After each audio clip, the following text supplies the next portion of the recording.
Hello everyone and welcome back to another round of the Virtual Drift Championship. This is round 3, this time at Okayama International Circuit. My name is Craig. With me as always is Tanner. How's it going, Tanner? Oh, it's going absolutely fantastic this wonderful Saturday here at round 3, halfway through the season already, and it feels like we've just started. And what a season it's already been for the halfway point. We've seen some crazy driving, some insane qualifying points, and some insane battles. So looking at the way this track is, today's going to be a wonderful day and one not to miss. Yeah, something a little maybe new and different from us here at the Virtual Drift Championship. We'll go right into that line map, and start at the track is going to be at the bottom of your screen. And entering in with that first decel zone into your first outside zone on a course full of outside zones and only outside zones. So drivers are required to run that edge through clip 1, really drive forward and hold their momentum, even maybe gaining some momentum into clip 2, transitioning back into 3, and then it's not required for the driver to run the edge in between clip 3 and 4. And your second manji for clip 5, and then down into your next big decel zone into clip 6, where drivers will then be required to run that track edge all the way around that outside zone, and then down into your next decel zone. This one a little smaller, but drivers will need to extend down there and get close to that last and final wall run, clip 7. So again, a little something new and different, and a very long track as well. Yeah, very long, and it's still technical though, and it's really going to push these drivers. Watching practice, seeing how everything's been going, I really think this one's going to be the one to kind of see how dialed in everyone really is. Yeah, absolutely. A big challenge, but drivers have been getting a ton of practice these past 2 weeks that they've had with the track, and I think we're going to see some high scores again here in qualifying, and then as we move into battles later on, things are going to get scrappy. And I think it's going to take some discipline from these drivers as well to know when they can really be on that lead car's door and when maybe they should, be a little further back on their bumper, allowing them to transition and then maybe attacking. So it's going to be interesting. Interesting indeed, and we're gonna, speaking of those high scores, let's not forget with Robert there from last round pulling off that 98 and setting a new high score for the Virtual Drift Championship ever.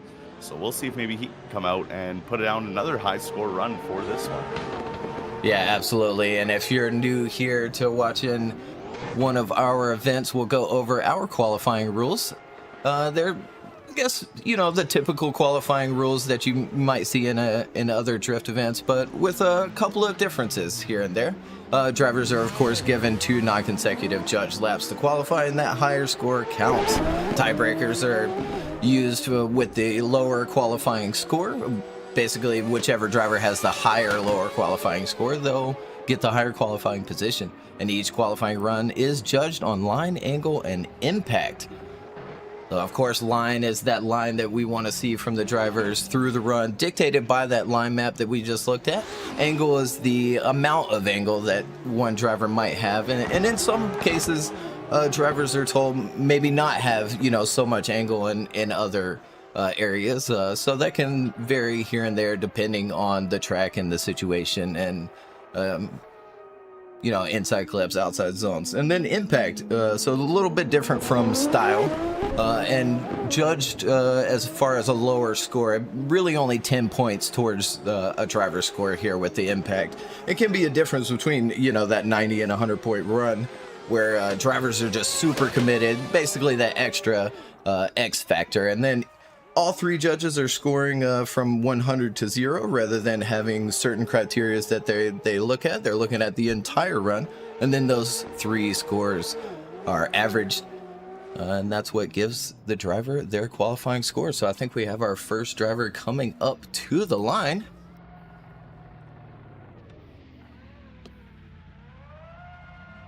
And then it's going to be Olivier returning back in his S14. Same car from last season, but new livery and looking good here. And he's off for our first qualifying run of round 3. Enters in, and look at there on the track edge. Transitions back, filling that outside zone. Ooh, and he's gonna go 2 off there, I believe. Keeps things going, transitions back, but big deduction there from those tires off. A little bit off there, but look at that. Running that track edge, leaves it just a little bit. Transitions back. Back on that throttle along the wall. Keeping things going. And not too bad from Olivier there to start things off. Yeah, Olivier there giving a couple little boops and bops to the wall, but still pulling out a decent starting score of a 79.3 as we move on to our next driver here at the line in the JZA 70 Supra. No, 80. There's too many Supras these days. Alexander Jaeger initiating into that first outside zone and looking good with lots of angle to that first outside zone. Really flicks it into the second as he comes through the third, getting on that throttle, keeping it nice out to the track edge. Now for the quick flick, dropping a little tire there off of outer zone 5 before he comes into 6. But again, holding lots of angle out of the Supra. Let's see how he does in the final wall ride, coming into clip 7, putting it right along that wall, holding it nicely, and looking good for Alexander Jaeger. Yeah, Alexander coming out swinging. A couple of little bobbles here coming into that second to last turn, that clip 6, but overall good. 86.7 up on the board, and we're quickly on to Kevin Stump, returning back in that all-new Nissan Z. And entering in nicely along that track edge, filling that first outside zone. Very nice through the first Manji section. Does leave that outside maybe a little much. Fills that next one. And settles in nicely to clip 6 here. Filling that outside zone. And looking dialed here. Kevin Stump, run number 1. Very nice.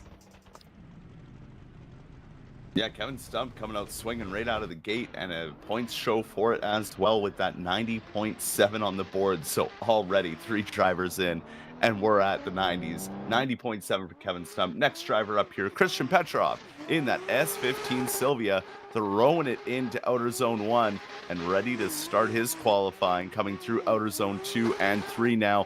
Pushing all the way out, got to get to number 4. Doesn't drop any tire, makes the transition work. Comes down into clip 6. He's looking good. A little bit of a lock up there into 6. Had to kind of throw the car a bit, but keeps it along the track edge, kicking up a bit of dirt there, leaving outside zone 6. But making it work for 7 as he had to recorrect his angle, but gets the run done. Yeah, not bad from Christian Petrov as well there for his first run of the day. These drivers I know they're going to make this track look easy, but it is hard to master at 85.3 on the board. And we're on to KS Alunis. Run number 1. Entering in nicely. Leaving a little bit of room on the table, but works back out to that track edge. Transitions back up nicely. Grabbing a piece of that grass there just for a second. Transitions maybe a little early there. Comes up on the left and can you stay on? Oh, unfortunate. Yeah, drops off the back end of that clip 6 there, and that will end his first run, but he's got another run. He does still have one more, you know, getting a 0 here. I think at least us as commentators kind of saw this maybe coming, as it is not an easy course. It's high speed, it's technical, and the drivers really have to be on it. So I don't think that's the only 0 we're going to see here. But let's see what Steven Hatcher can do in the FDRX7, throwing it in with a huge flick on initiation and really going to mash the throttle on that rotary. Could have been a bit deeper there into that last outer zone, but making it work as he comes down, makes the flick happen for 6, gets that RX7 slowed up, drops tire though and spins in the same spot in that outer zone 6. Yeah, another unfortunate one to see there. But overall, yeah, he was looking good through that first section of the course, and again, got another run. We're quickly on to Reese Tatterson. Pro Drift Academy S15, throwing that thing in and looking good through outside zone 1. Transitions up for 2, not quite as deep as he could be. Leaves that one a little early as well, but fills outside 4 nicely, as well as 5. Looking good here through that second Manji section. Ton of angle, picks up throttle. Little bit of left foot brake to hang on to that outside zone. Keeps things going. Transitions back. Little bobble there coming into the last and final outside zone. And across that finish line. So points on the board for Reese Tatterson.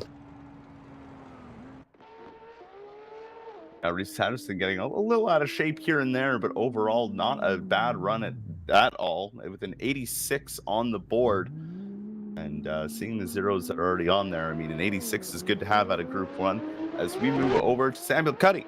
Samuel Cuddy in that S15 as well, initiating in that S chassis, holding good angle to outer zone 1 as he transitions through outer zone 2 and 3, still looking decent as he comes through 4, now into 5, one more flick down into clip 6, holds this outer zone nicely, gets on the throttle, keeps that angle going as well. One more to maneuver here, outer zone 7, the wall ride, and looking good through it too is Samuel Cuddy. Yeah, absolutely, and had good momentum leaving that second to last outside zone into the final outside zone. But it looks like a lot of people maybe have their cars gripped up a lot, but a big score on the board, 91, and we should have our first top 8 up onto the board here. Samuel Cuddy leading the pack, and we're on to Olivier coming off of 79.3. And could have been a little deeper there, but he does work out to that track edge. Comes up to the left-hand side and back to the right. Looking good here through second run. Carrying the momentum down, picking up throttle, but he's gonna go off the back end of it. Just a ton of speed through that second Manji section there, sacrificing a little bit of angle, and yeah, it goes off the back. Yeah, sad for Olivier, but he does have points on the board. Let's just hope with all the drivers that are here today with this condensed season, we've had almost every driver showing up for every event. So 79.3 may not be enough, but he can only sit there and hope till we get to the end. Alexander Yegard, 86.7, second run, throwing it in on that Supra. Could have been a little deeper there at the beginning of outside zone 1.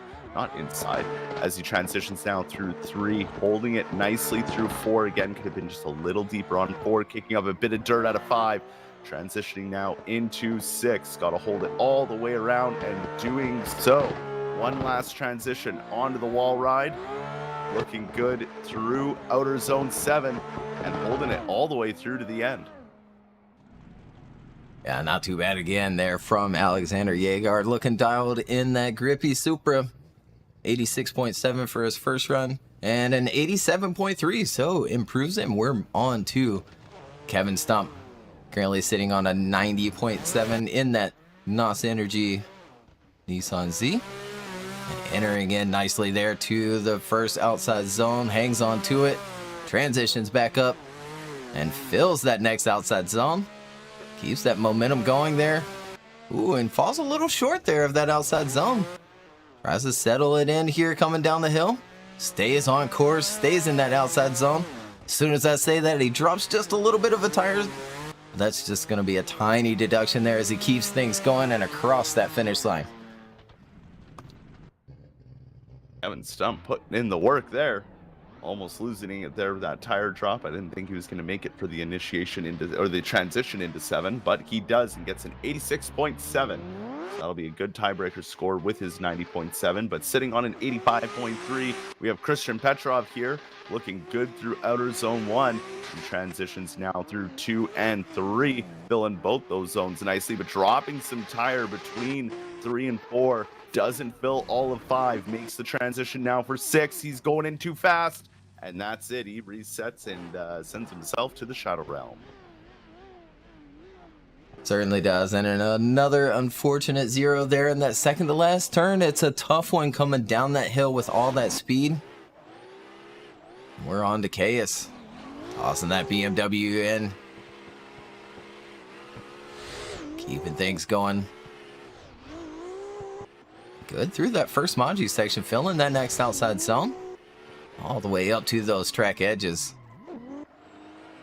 Ooh, and drops maybe just a little bit too much speed there. picks that throttle back up, keeps things going.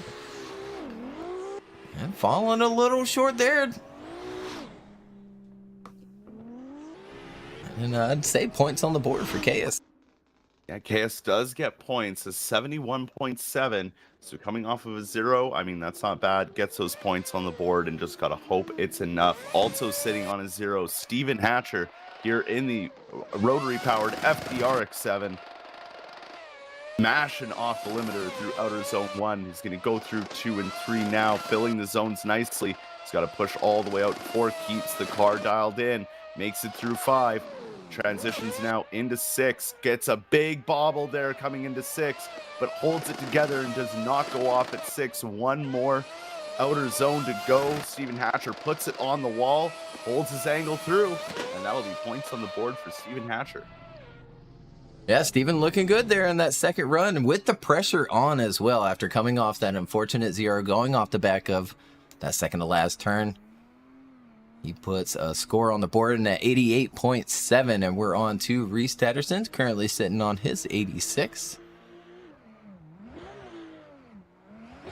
Off again in that Pro Drift Academy S15. Throws it in nicely. Filling that first outside zone. Good transition up to the next. Really good momentum. Lots of angle, though. He's got to roll out of it. Good transition. A lot of speed there. Right on that track edge. Just drops a hair of a tire. Keeping things going. Planted onto that wall this time as well. And there he goes across that finish line. Reese Tatterson. Wow, what a nice run there from Reese Tatterson. Aside from that little tiny tire drop, definitely looked a little better than his 86, and we'll see if it is. And it's not quite an 85.3 for Reese Tatterson's second run. So the man at the top of qualifying at the moment, sitting on a 91, Samuel Cuddy. In the S15, good initiation into outer zone 1, holds it beautifully. Makes the transition 4-2, filling the whole zone. Same with 3, pushing out to 4 now, holding a nice line through 4. Makes the final transition through 5 into 6.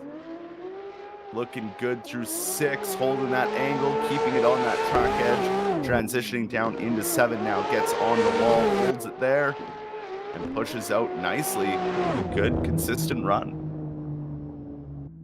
Yeah, another good run there from Samuel Cuddy coming off the 91. Is that going to be enough to better the score? And not quite 89.3, but that'll be a good tiebreaker if he needs it later on. That's Group 1 already down. First 8 done. Samuel Cuddy, again, leading the pack with a 91.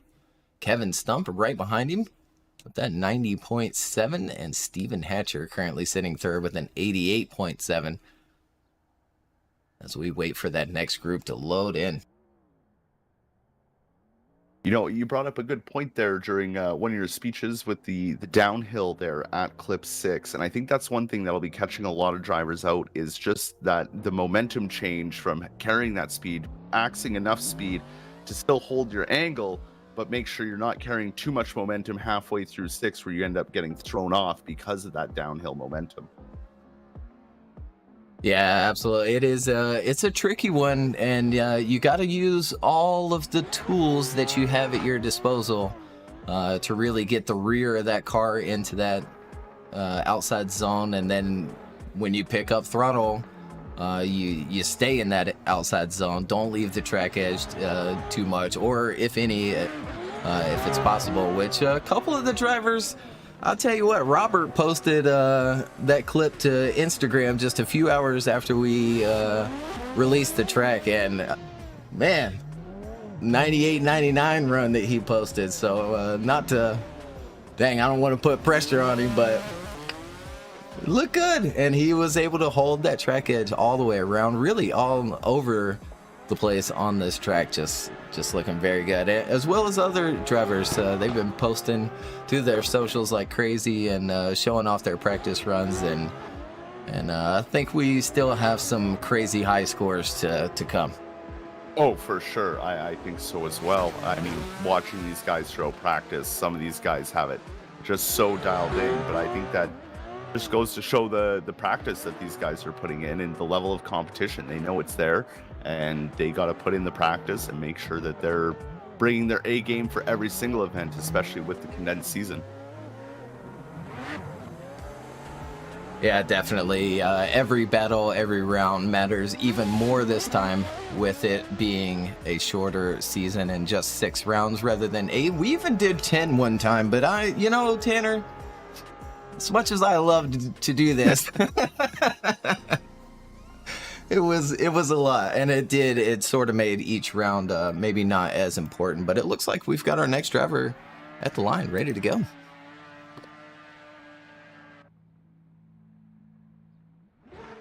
And here it is, Andreas Linné, off for his first run. First driver of Group 2 in round 3, and looking good here, settling into that first outside zone. Dialed into this S15. And comes up just a little short of outside zone 3, but fills 4 very nicely, as well as 5. And saddles in nicely to outside zone 6 as well. Ooh, and just drops half a tire there. Slings that car into the last and final outside zone along the wall. Andreas. Very nice run from Andreas. And that was, I heard you bite your tongue a little bit there. You did not want a commentator curse him at all. 86.3 on the board there for Andreas Linné. That's a good starting score as we got Brandon Gardner. No, this is not Kevin. This is Brandon in the NOS Energy Drink Nissan Z, coming through outer zone 2 and making his way through 3. Could have been a bit deeper into 3, but holds a good angle into outer zone 4. Making the transition work through 5, now down into 6. Cuts that speed, puts it right on the track edge. That was very close as he makes the transition down into 7 now and puts it nicely on the wall and holds it all the way through to the finish. Yeah, good run from Brandon there.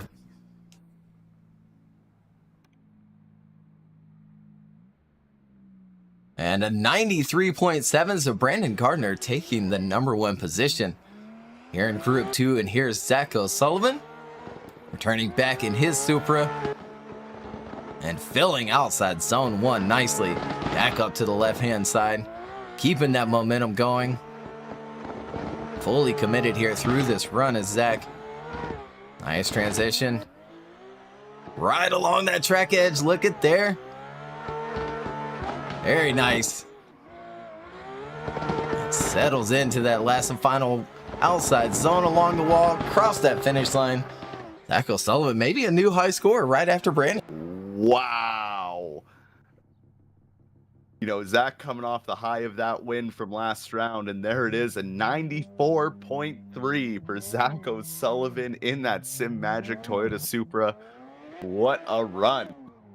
He's now in Miata, really sending it there into outer zone 1. He's got to make it work. The Miata's a shorter wheelbase, got to keep that momentum up. Could have been a bit deeper into outer zone 3, but holds the line through 4, getting through 5, transitioning down into 6 now is Daryl Diaz.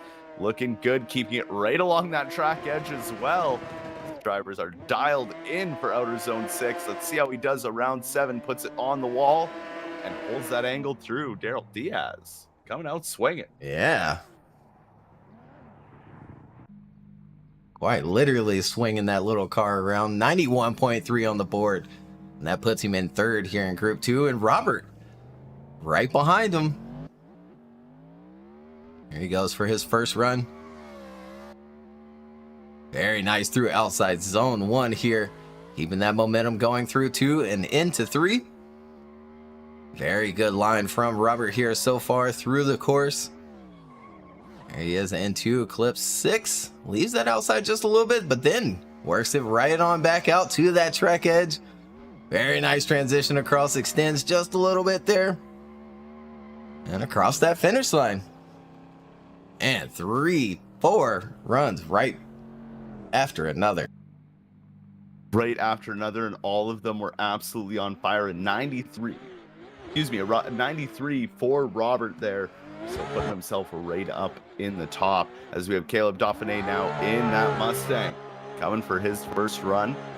Good job through outer zone 1 and transitioning into outer zone 2. Quick flick into 3, fill in the whole zone, push all the way out to 4. Good transition into 5. Now let's hope he can cut that speed and make his way through outer zone 6, and he does. Could have been a bit deeper into 6th, a bit of a bobble halfway through, but holds it together, makes it into the wall ride of 7. That's points on the board for Caleb Dauphiné. Very good run from Caleb there in that Mustang, and he might not have been as deep as he could have been for that second to last outside zone. But when he picked up throttle, he stayed on that angle up until right at almost the end of it.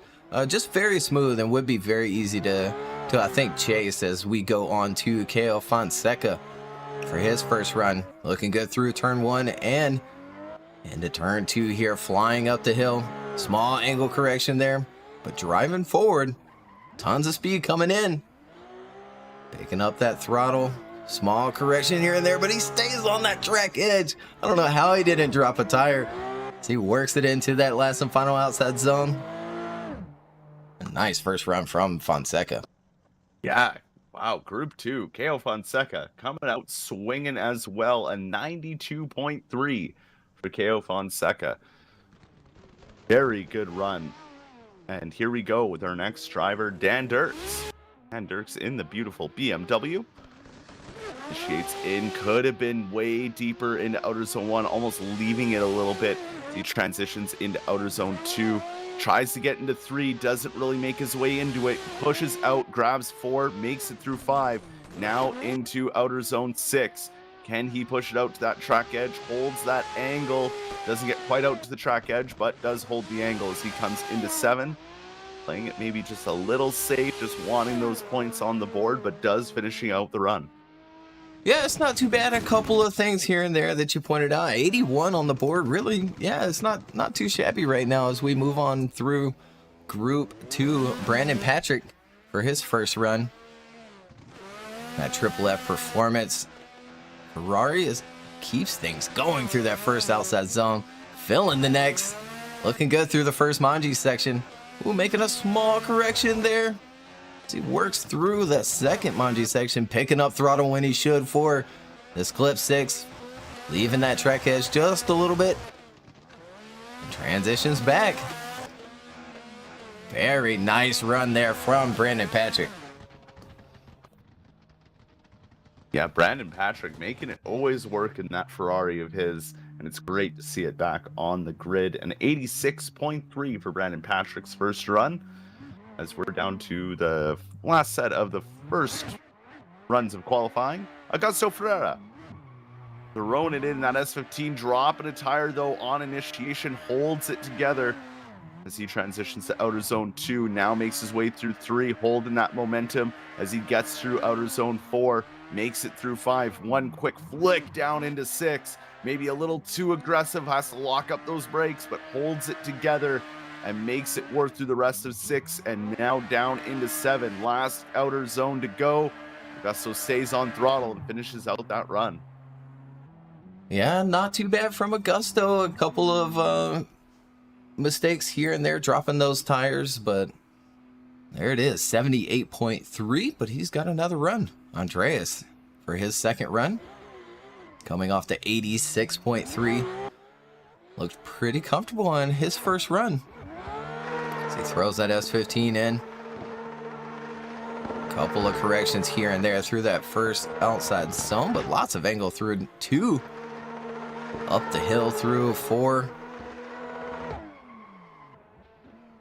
Ooh, and he does unfortunately go off the back. Just a little hesitant there and picking that throttle back up. Maybe not dropping enough speed as well.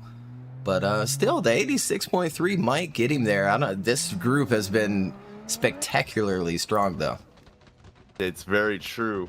He's now sitting on a 93.7. Brandon Gardner in the NOS Energy Drink Nissan Z. If he can improve or at least get a good tiebreaker scores, that seems to be a good one. Huge flick into outer zone 1, really getting on that throttle and holding it through, makes the transition work for outer zone 2 and 3, putting it right to the track edge on outer zone 4. Now through 5, down the hill through 6, looking dialed in is Brandon Gardner, putting it almost as close as he could to that track edge as he pushes now for 7, getting right on the wall and pushing all the way through, kicking up a bit of dirt there at the finish. What a run. Yeah, Brandon looking dialed as ever, coming off that 93.7 and carried that momentum in for a 94.3, tying Zach O'Sullivan. And guess who's next? Zach O'Sullivan coming up to the line in that Sim Magic Supra of his, today in the purple.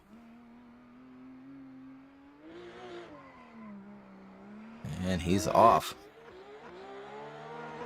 Throwing through those gears and throwing that car in to that track edge. Keeps things going. Up to the left-hand side, back to the right. Carrying that momentum through. Filling these outside zones very nicely. Couple of little puffs of dirt. But man, staying on that track edge, looking good here. Zach Sullivan through turn 7. Is that going to be enough to beat the 94.3? I'm almost in awe here. Tough track, and yeah, these ridiculous drivers are just tackling it now. 93.7. 93.7 for Zach O'Sullivan. That's probably just from the couple little puffs of smoke that you saw there of the dirt, as we have Daryl Diaz sitting on that 91.3. Could have been a little deeper into his initiation for Outer Zone 1, but now is making it work through Outer Zone 2 and 3, going up the hill through 4, holding it nicely as he makes the transition for 5, picks up some dirt. Hopefully that doesn't upset him for Outer Zone 6, puts it on that edge, making it work in that little Miata, transitions down the hill and gets through 7 and holding it in 7 and looking good for his second run, Daryl Diaz. I don't know how he didn't go off on clip 6 there, but he kept that thing going along that track edge. And at 87.7, and here we go, back to Robert Yevsensky, currently sitting on the 93. Big entry there along that track edge as well. Good line through the first Manji section and up the hill. Filling these outside zones. Very smooth as he comes into the second to last turn. Look at there, all the way on the edge. Keeping things going. Settling into the wall nicely. And across that finish line. Wow. Robert throwing it out there and pulling off a 96.3, taking that number 1 spot in qualifying, sitting on an 89.3 right now. Caleb Dauphiné going for his second run. What an unreal run there from Robert. So we're continuing to watch Caleb here, makes the transition through Outer Zone 3, pushing up the hill into 4, looking a little better this time around. Nice flick into 6. And holds it nicely, putting it again right to that track edge, but comes out of it just a little bit, but makes it work as he comes down into 7 now, gets it up on that wall, maybe a little bit of a contact or a bobble there, but makes it work for the finish. Caleb looking good in the Mustang this round, though. 89.3 for run 1. That second run looked great as well. And look at there, 89 on the board as we move on to Fonseca for his second run. Big flick into that track edge. Following it all the way around. Ooh, and too much angle there into clip 3. Has to make a huge correction. He keeps things going. Needs to slow that car down now for clip 6. Struggles a little bit with it. Keeps things going. Last and final transition along that wall. There's Caleb Fonseca, run 2. Yeah, Caleb Fonseca a little out of shape there, almost like he was just trying to salvage whatever he could out of that second run, and ending up at the 73.3. So, I mean, nowhere near his 92.3, but another man that might need to improve. This man here, Dan Dirks, making his way through Outer Zone 1. now transitioning through 2. Let's see how he does through 3 this time. Again, still cutting it, not going as deep. A bobble coming up the hill as he comes through 5 now, making the transition down through 6. He is sitting on an 81, and that is somewhere a lot of these drivers don't find a too comfortable spot these days. Transitioning down into 7, putting it on the wall, looking a lot better around his wall ride this time around 7. We'll see if that's enough to improve on that 81. Yeah, I think so. Dan Dirks doing very well there for run 2 to coming off the 81. 84.7 on the board. We're on to Brandon Patrick for his second run here in just Group 2, coming off the 86.3. Very nice through the first outside zone, filling that next one. Brandon looking dialed here in the Ferrari. Very good transition, tons of angle, picks up that throttle, just a tiny bobble of the angle, but keeps things going in that outside zone. Last and final transition into the wall. Leaves it just a little bit, but then works that big car back out there and across that finish line.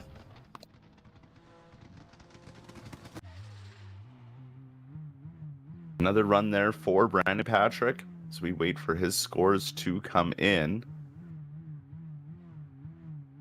And looked pretty decent. It looked really on it. Just a couple mistakes here and there, but like nothing major. I wouldn't say major mistakes. And the points do show for it with a 93 for Brandon Patrick. That definitely improves on his 86.3. As we have our final run of Group 2, Augusto Ferreira sitting on a 78.3. Let's see what they can do for their second run, throwing it into Outer Zone 1 there and making it work as it transitions out Outer Zone 2, now into 3. Coming up the hill to Outer Zone 4, filling it entirely, looking good so far on the angle. Quick flick into Outer Zone 6 and makes it work. Pours on the angle halfway through it and keeps it going as he gets through Outer Zone 7 now, putting it on the wall and trying to hold it there as he finishes out his final run of qualifying. Augusto looking good there, coming off to 78.3. Probably needs to better that score, and he does big time. 86.7 on the board, and that's going to do it for 2 groups of qualifying. Well, still Robert coming out with that 96.3, near perfect run. Brandon Gardner with his 94.3, and Zach O'Sullivan with another 94.3. But I think Zach has the highest, the higher lower score. So I think that might get sorted later. We'll have to double check on that one. But man, qualifying has been crazy so far. Yeah, Group 2 came out and said, let's turn it up to 11 and leave it there. So we'll see what Group 3 can do for us. I think that entertaining Group 2. Yeah, that 96.3 is going to be tough to beat after watching Roberts run there. This track is tough. I know, yeah, especially this past group, they make it look sort of simple and easy, but it is tough, especially when the pressure is on too, right? And qualifying coming into that second to last turn. Again, you got to use all the tools that you have at your disposal. And when the nerves are going and, maybe you're not quite sitting still in that rig of yours, things get crazy. Exactly it. I mean, going back to Robert's run there, I thought, oh man, he might go off at 6, and he just held with it, which was insane to see. And we just gotta hope, he can do the same thing in battles. Absolutely. It looks like we've got quite the group coming up though here in Group 3. Sam is gonna kick us off, but then we've got T-Con tucked in here. Brandon Williams, VDC veteran. Austin Zalewski is known for coming out swinging. Erikas Yurkis, there he goes through the start gate. Mustafa Amine, Maxime Tengai, Łukasz Tastiemski, Dimitri Mitten, and Luciano with that 3.0 Corvette, just rotary powered, a little bit different. Yeah, I couldn't imagine a Corvette with a rotary. I feel like the front end would be super light on it. Yeah, it's actually been, the weight bias has been changed on the car from what the public 3.0 car is. I believe the 3.0 car is 52, if I remember right. So his is, you know, back to 50-50 with that rotary up front. And I think a little lighter, so on a bit smaller tire size.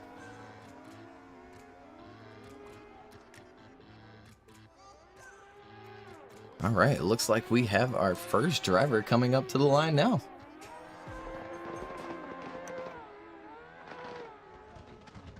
And we do. Dimitri Mitten for run 1 of Group 3. Throwing that super in and looking good through outside zone 1. Transitions back nicely. And keeping things going through that first Manji section up the hill. Doesn't quite fill that outside zone. Same with that one, but deep nonetheless. Smooth transition across, smooth decel, picks that throttle back up. And flying down that hill, picks up throttle. And across that finish line, Dimitri Mitten. Yeah, Dimitri Mitten looking really strong there to start out Group 3. And an 87 to start it out, so not too bad at all, as we have Luciano Canero now in that rotary-powered Corvette that we were just talking about. We'll see what he can lay down for his first run of qualifying. Down the start gate, out of the start gate he comes and initiates into outer zone 1. Looking good so far, putting it right out to that track edge. Transitions out through outer zone 2 and now down into 3, filling all those zones beautifully. Looking good through 4, holding that line and angle. Coming into outer zone 6 now, gets on the brakes and makes it work. Holds it nicely around. Transitioning again down into 7. Luciano looking really just solid out there. Yeah, very dialed and settled into that Corvette here on this course. And a 91.7 on the board for Luciano. We move on to Tikhon Pileski at the light, ready to go. And clean through the chicane. Turning back in that fresh auto S14 and looking good here through outside zone 1. Right along these track edges here. Good through 3 as he tears up this hill. Filling that outside zone.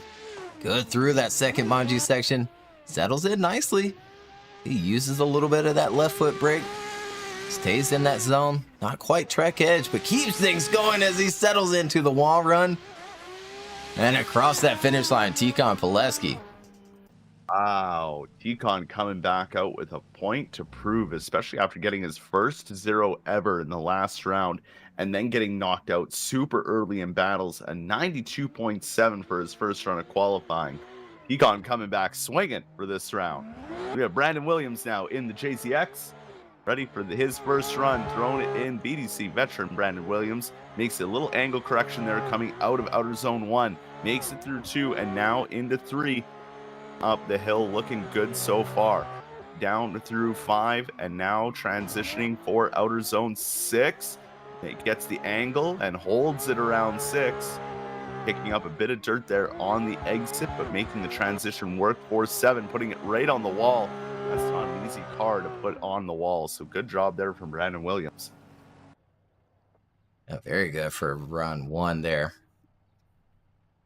And an 85 on the board, and we're on to Erikas Yerkes. Turning back in his BMW. Oh, it drops 2, and he's 4 off of turn 1. An unfortunate one to see there from Erikas. That is going to be a 0 on the board. But, again, he's got another run, and he might as well take this practice run as well, as it has now turned into 1. But it looks good through the rest of it. Again, 4 wheels off of turn 1. As he crosses that finish line. And now back up to the start gate, Austin Zaveski. In his Toyota Supra, ready to start first run of qualifying. Gets on that throttle, initiates in. Looking good through outer zone 1 so far. Doesn't go off. That's a good sign. Grabs 2 and now down into 3. Pulls it up the hill, holding that angle and line nicely through 4 and 5. Makes the transition now into 6. Gets on the throttle and holds that Supra around that track edge. Looking good as he transitions down into 7. Getting extremely close to that wall and holding it all the way through. Yeah, very nice there from Austin Zalewski, looking dialed in the Supra. We see more and more of them in the field. And a 92.7 on the board. So we move on to Mustafa, who's now changed to a V8, and he hits the cone. Is he going to keep things going? It looks like it. Oh, maybe we are getting a restart there.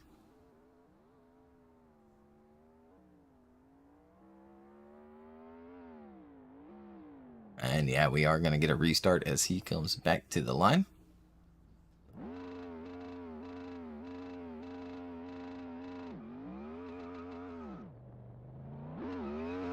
And clean through the chicane this time.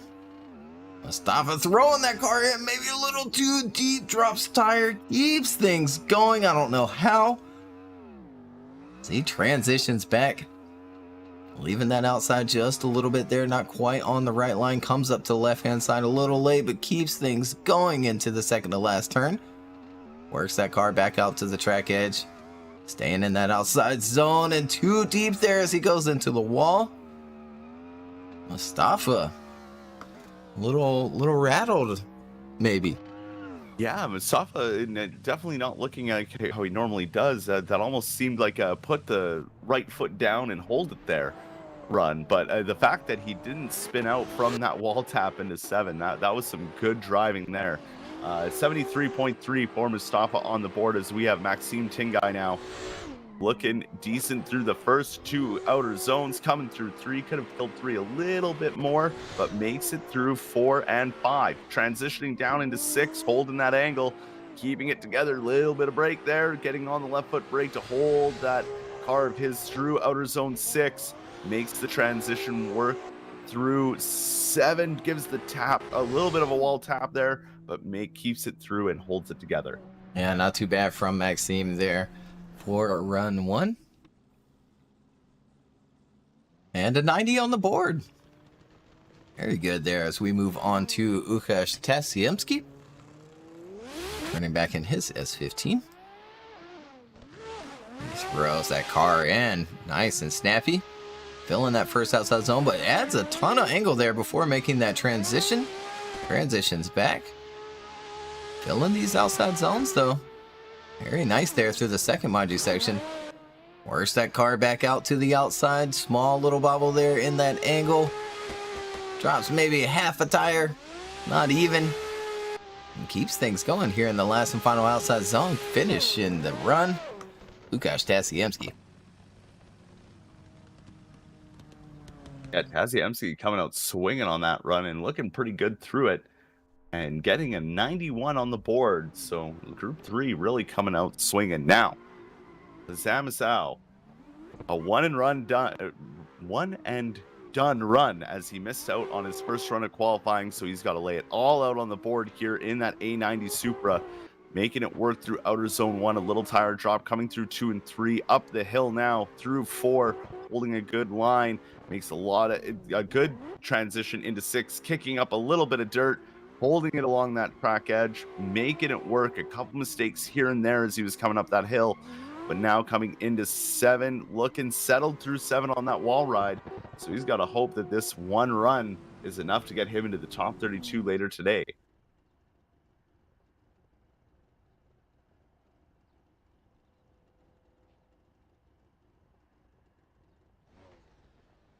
And there it is, a 90.7. So we'll have to wait and see as round 1 and 2 that has been in very, very high scores as we go on to Dimitri Mitten. Throwing that Supra in. Hanging on to the angle. Transitions back very nicely. Nice and snappy. Pulls out of that angle just a little bit to drive into that next outside zone. Smooth transition down into the second to last turn. Leaves that edge just a little bit there. Back out to it. And smooth transition across as well. There he goes across that finish line. Dimitri Mitten coming off that 87.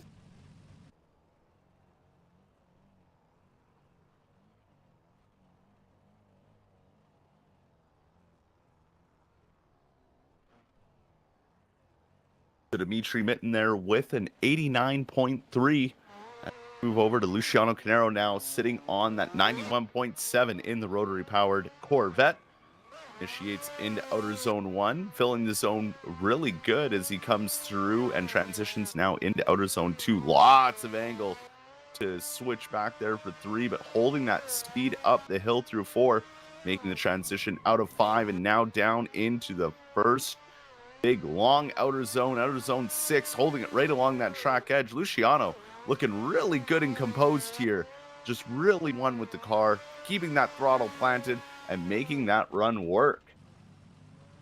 Absolutely. Coming off that 91.7 as well, where he looked dialed in that run too. Just very, focused, settled, not any stabbiness or anything like that. And a big score, 94.7 on the board as we move on to Tikhon Pileski for his second run, coming off the 92.7 and tossing that fresh auto S14 in. Looking good through turn 1. Transitions back up to the left-hand side.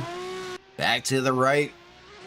Tikhon's on it here for run 2. Filling these outside zones on the right line. Picking up throttle when he should.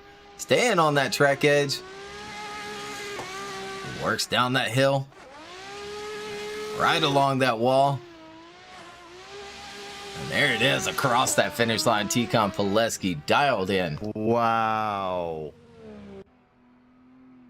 What a run from Tikhon Pileski, a 96.3. I think that puts him into the top now. I'm just looking back here. Robert's score, 96.3. So he matches Robert with that 96.3. And what a run. Good to have you back, Tikhon. Good to know you're back with us. Brandon Williams going for his second run, sitting on that 85. Could have been a little deeper there into the start of outer zone 1, but makes it work through 2 and 3, pushing up the hill, holding that angle through 4, transitioning through 5, now down into outer zone 6, holds that angle, little bobble there, trying to keep the car nice and composed, makes it through the rest of outer zone 6, now into 7, puts it really deep into the wall, but holds it together and finishes out the run. Very nice there from Brandon Williams. Coming off the 85. Might want to better it considering the first 2 rounds and how high those qualifying scores have been to get in. And he does better at 87.7. As we move on to Erikas Yerkas for run number 2 after that unfortunate 0 falling off the course in turn 1. Throws that BMW in. Stays on track nicely this time, filling that outside zone. He keeps things going into 2 and 3. Has to make a small little correction there, but filling these outside zones nicely. You see a little teeny tiny puff of dirt back there. Settles into clip 6. Working down the hill. Extending that car out there for this last and final outside zone. There he goes across that finish line.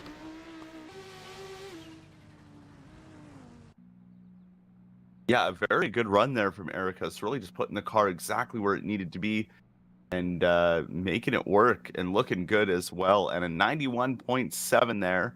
So that'll definitely be a good score to have for Erikas, especially coming off of that 0. Sitting on a 92.7, Austin Zalveski.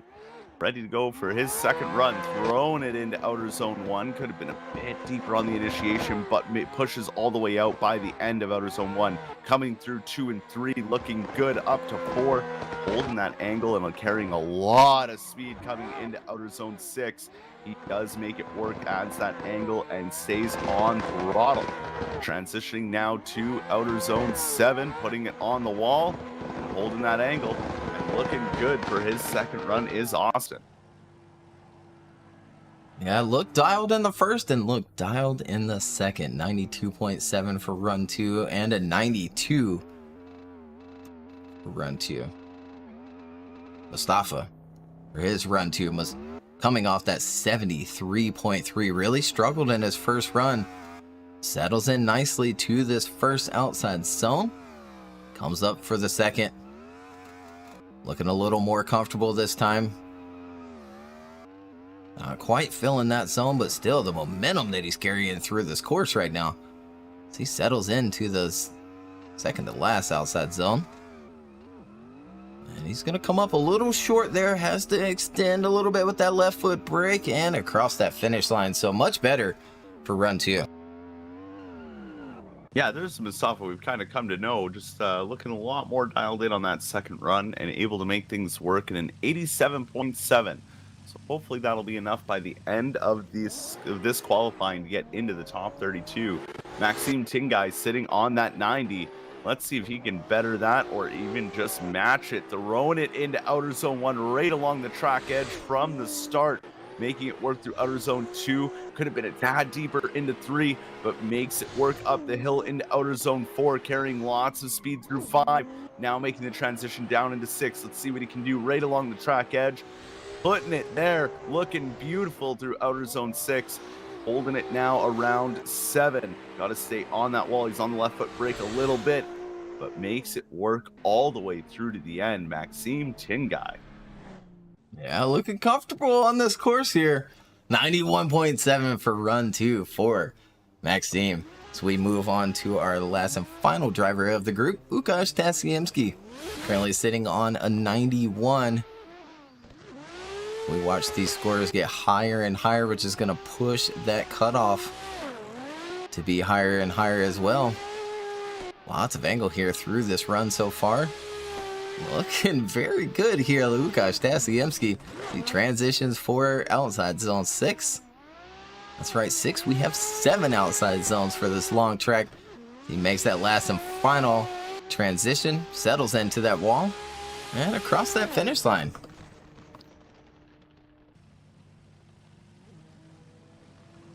Not too bad there. And look at there, he matches it. 91 on the board. 91 there and matching the same scores. So, I mean, there's no better tiebreaker than that. Absolutely. As again, that's going to do it for Group 3. Which that does mean we are going to have to restart the server. So we're going to take a short, quick break. And we will be right back with more qualifying.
All right, welcome back, everybody. This is round 3 qualifying at the famous Okayama International Circuit. If you're just now joining us, it's been an exciting round of qualifying indeed. Robert sitting first place with that 96.3 Tikon. Pileski matching that score, 96.3, and we'll have to double check there with those tiebreaker scores. Again, the lower score is used for the tiebreaker, so whoever has the higher or lower score will get that higher qualifying position. And then Luciano in that rotary powered 3.0 VDC Corvette with the 94.7 on the board, looking good. So I did check that actually before we went back live, and Robert still has first place as Tikon Pileski had the lower score of a 92.7 over Robert's 93. And there you have it. We wait on these drivers to get their last little bit of qualifying runs in. We'll pull up the line map one more time. There you have it. Start of the course down at the bottom of your screen. And then a couple of decel zones here and there. One on entry and coming into Eclipse 6, that second to last big, huge outside zone that we were just looking at there. And drivers need to make that as smooth as they possibly can and then pick up that throttle as they get into that outside zone. Really, as soon as they get into it is the spot they need to pick up throttle, as well as the very final one along that wall. As you see, that decel zone ends right where that zone starts. It's very important for the driver to really drive out of clip 6 and down that hill nicely and transition across with good momentum. And that decel zone is really more used to extend that car out into that outside zone. And later on, we'll see that it should allow for the chase to dive back onto that door.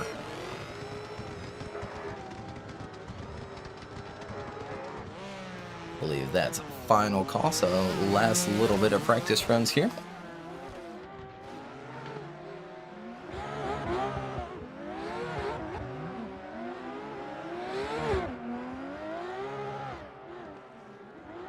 It looks like Pontus Jakobsen is going to start things off for us, and there he is taking his last and final practice run here in that big GTR, switching chassis this time around. We're used to seeing him in an RX-7, but going back to his roots with the GTR from season 1, just an updated, different kit, but looking good. Yeah, it's great to see him back in the GTR.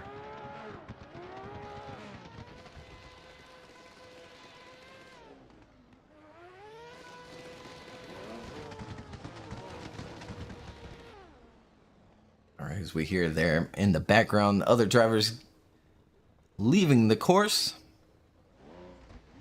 Well, we've got one more still connecting, so we don't want him to fully connect while Pontus is in the middle of his run. As sometimes that'll create a little hiccup, so we'll wait for him to get fully settled on into the server before we send Pontus off again in that GTR. There he is. I think I saw him pop up there back in the background of this beautiful Okayama track. And lights are on. He's through the chicane, off for his first run of the day. And settles in nicely to the first outside zone. Keeping things going. Very nice transitions here. Leaves that zone just a little bit, but fills the next one. Good momentum through the second Manji section here. Oh, he goes a little deep, dropping a tire off the back of that rumble strip. And the further you go into that rumble strip as well, being that we are going the opposite way that you would typically drive on Okayama, those rumble strips really get worse and worse, taller and taller. It really upsets that car if you get very deep into that rumble strip. You know, I got to give him points for commitment and hanging on there at 6. I thought for sure he was going off, and he just made it work. So very good job hanging on there from Pontus. And that's an 84.3 to start off Group 4 as we move over to William Holloway, the other Miata driver. Let's see what he can do in his Miata as he initiates in Outer Zone 1. pushing through to that track edge near the end as he transitions to outer zone 2. Now into outer zone 3, looking all right here as he comes up the hill through 4. This kid on this Miata is just so nice to see as he comes into outer zone 6. Could have been a bit deeper on the initiation, but pushes out the track edge near the exit. So now he comes into outer zone 7, holding that angle and looking like a pretty safe run there for William Holloway. Yeah, not too bad from William Holloway, and yeah, absolutely very cool to see the kit, and as well as the support these drivers have been getting from other drivers in the real life space and in the pro circuit, like KMR, like Nas Energy and Chris Forsberg Racing, Triple F Performance, Pro Drift Academy, just a ton of people getting on into the sim side. And here's Abdulaziz for his first run of the day and looking good here in that Chevy SS. And one of my favorite cars seeing here in the field. Something a little new and different. I'd love to have one of these things as a daily. He works this big car down the hill. Picking up throttle, staying in these outside zones. Nice and settled from Abdulaziz. Abdulaziz looking really good out there, and I do agree with you. One of those as a daily would be really awesome. An 87.7 on the board for Abdulaziz, so not a bad first run as we have Artem now. His Toyota Supra ready to start his first run of qualifying. There we go. Maybe look under the banner to see the light. Initiating in, Artem. Looking good so far, holding a nice angle. Through outer zone 1, transitioning into outer zone 2. Quick flick into 3. Could have been a bit deeper into outer zone 3, but makes it work for outer zone 4. Transitions out of 5. Down into 6 now. Let's see how he does around along outer zone 6. Holds a good line and angle through outer zone 6. Pushing to outer zone 7 now. Just nicely holding that Supra where it needs to be to get the points on the board. Yeah, doing a good job there is Artem. Turning back in that all carbon Supra.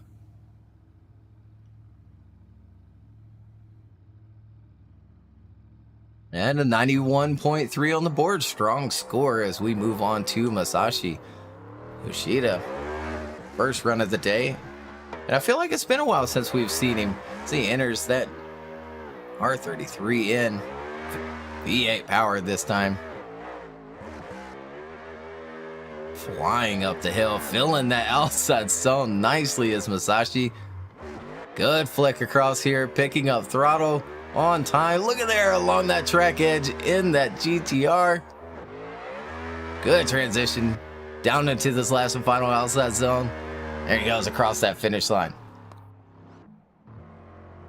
Wow, Masashi Yoshida really throwing it out there in that R33 and making it work. 89.7 on the board for him, and what a fantastic run. That was just fun to watch.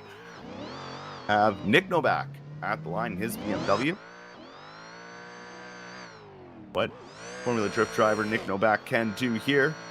Putting it through outer zone 1, holding a good line so far through outer zone 2, and making it through outer zone 3. Could have been a bit deeper as he pushes up the hill through 4. And grabs 5 again. Could have just filled these zones a little bit deeper as he makes the transition into outer zone 6. A huge bobble. Gets out of shape. Holds it together though. We'll see him come down into that final outer zone, into outer zone 7. Holds it together. But I feel like a big deduction coming his way for that mistake in outer zone 6. Yeah, other than that, I mean, he looked pretty dialed there. The car looked a lot more settled than the way it looked at Stirrup. So a little bit lower score there for that big correction, that 72 on the board you see there. But he's got another run, and if he can clean that up, I think he'll be on the board nicely as we move on to Jake Wise. Returning back in his S14. Looking good here through turn 1. Nice transition up to outside zone 2 and back down to 3. Very deep in these outside zones. As I say, that falls a little short of 5. Works into 6, and he's going to go off course, unfortunately, and that's going to shut things down. Fortunate 0-4 Jake Wise, but again, another run to go. And as we've seen here, the drivers have come back out swinging for their second run.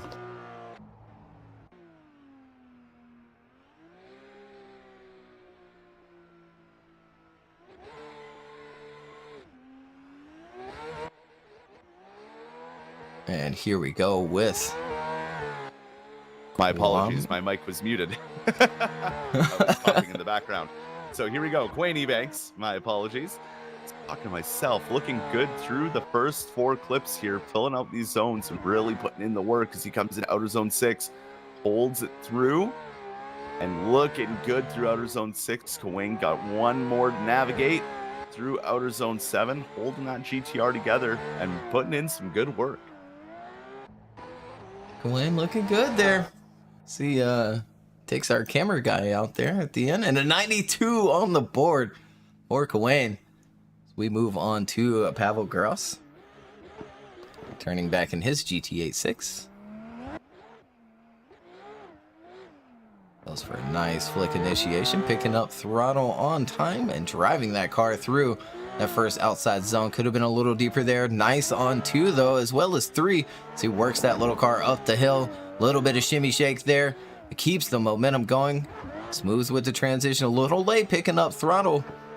But he's on that track edge. Leaves a little bit there towards the end. Keeping things going. Works that car out to that wall and across the finish line. Not a bad run at all from Pavel Gross there. An 86.7. As I was saying there, you know, with Jake Wise's run, that was looking like a very dialed in run. Sadly, he fell off at outer zone 6, and hopefully he patches that up as we have Victor Alves now, our final driver of the first set of runs qualifying. Could have been a lot deeper there into outer zone 1, but is making up for it through 2 and 3 and holding a nice line and angle through outer zone 4, making the transition out of 5 now down into clip 6. Gonna push and keep on that throttle, not as deep into outer zone 6 as we've seen a lot of the other drivers, but nice and comfortable for Victor Alves and getting those points on the board and finishing out his first run solid. Yeah, Victor having maybe a little bit of a slow start here this season, but looks settled in this round through that first run as we wait on the judges' scores, and an 88 on the board. So we move back around to Pontus Jacobson. Run 2, 84.3 for run 1.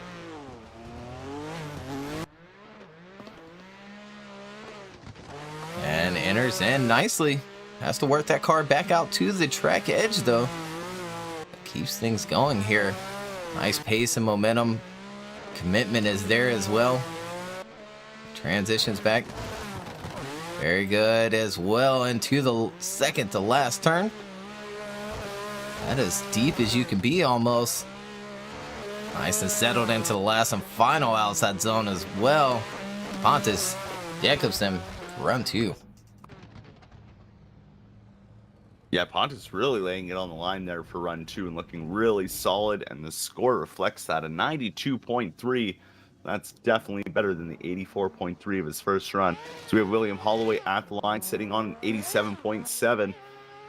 What he can do here for his second run, initiates in, doesn't really get the flick initiation it looked like he was looking for, but makes it work through outer zone 1, kicking up a bit of dirt through outer zone 2, filling all of outer zone 3, but missing out on outer zone 4, grabbing a little bit of 5 before making the transition down to 6, going off the track, and he's going to spin right out and end his second run of qualifying. Yeah, unfortunate one to see there, but he is currently still in that top 32 running, so we'll have to wait and see how things play out for him. But we're on to Abdulaziz Al Harbi. His second run coming off at 87.7.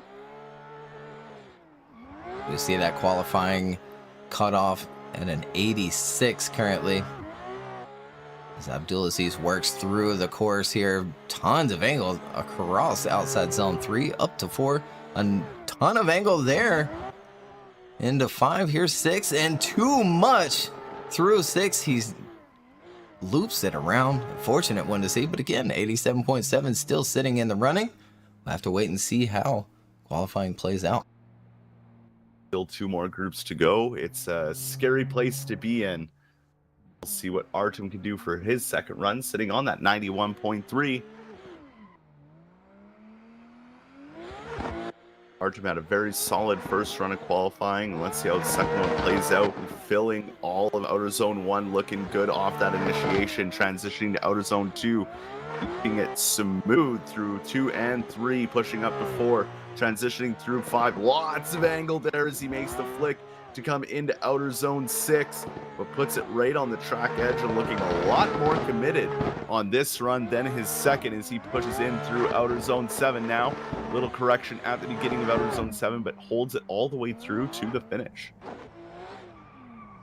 He certainly did and looked dialed in that second run. 92 on the board, so strong score for Artem. So we move on to Masashi in his second run, 89.7 for run 1. See what he can do for run 2, smooth through the chicane, going for a big flick here. Picks up that throttle and stays on that track edge, keeping things going. Nice transition up to the left-hand side, back to the right, just a little bit up on that rumble strip, filling the next outside zone, carrying that momentum through the next. Very smooth there. Can he keep the car on the track? He does go off just a little bit there. Looks like 1, very possibly a 2, but I think he was able to keep that inside tire on. There he goes across that finish line. Masashi Yoshida. Yeah, wow. Yoshida, I thought for sure that was it. He was going to spin, but he managed to keep it on the track and matches his first score of an 89.7, but it looked like it was on point to be a way higher run if he didn't have that off at outer zone 6. Sitting on a 72.7 and needing to improve. Nick Novak, let's see if he can improve off of that first run, initiating into outer zone 1, looking way cleaner off the initiation this time through outer zone 2, making it through outer zone 3, holding that angle and speed up the hill this time, grabbing all of outer zone 4, looking way more dialed in on his second run here is Nick Novak, staying on throttle and right to the track edge around clip 6, down into 7, could have been a little farther onto the wall, but the points are there, and that might be enough to push him into the top 32. Yeah, strong run from Nick Novak there, and an 89.7 on the board. So we move on to Jake Wise. Again, this is group 4. We've got 6 groups today, so 2 more groups after this one. We're just past the halfway point of this group for their second runs. Here's Jake Wise coming off that unfortunate 0. So he looks good through turn 1 here, up to outside zone 2 and into 3 nicely. Good line coming up the hill, good angle as well as he drives that car into the next outside zone.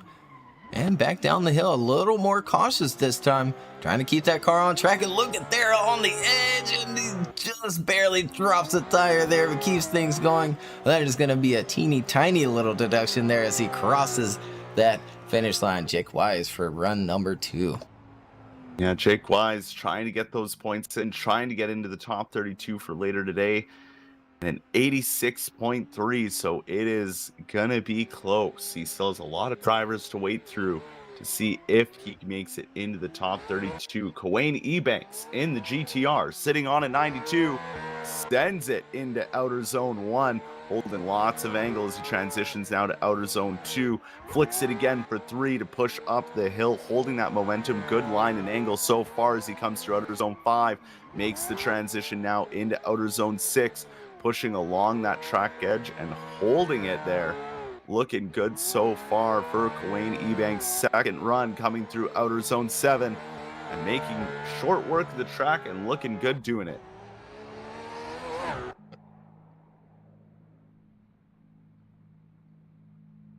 Is that going to be enough to beat the 92? It is. A 95 on the board for Kawane, who is looking dialed here for round 3.